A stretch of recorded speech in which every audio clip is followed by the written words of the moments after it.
A long time ago, St. George used to roam the earth helping people in need. There was a village named Makara in Emirati region.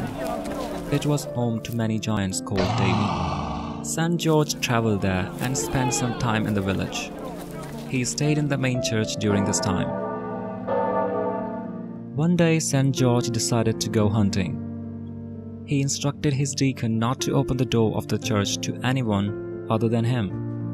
"But how will I know that it's not some giant?" Deacon asked. "Only open the door if the person put his finger through the eye hole on the door," St. George said before leaving.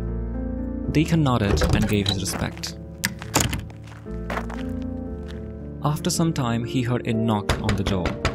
St. George can't be here in such a quick time, he wondered. Deacon kept his eyes at the eye hole.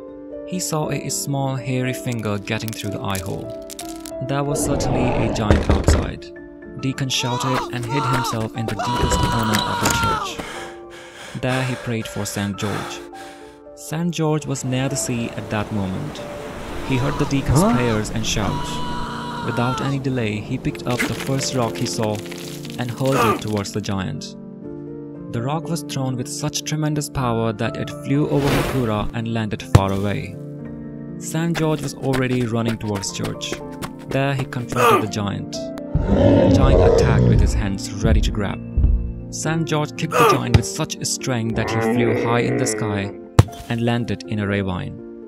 The place where the giant fell, a lake formed which came to be known as Devi Lake.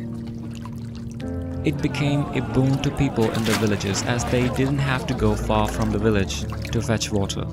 And on drought days, when rain doesn't show a smallest of sign, they throw stones in the lake and pray for rain.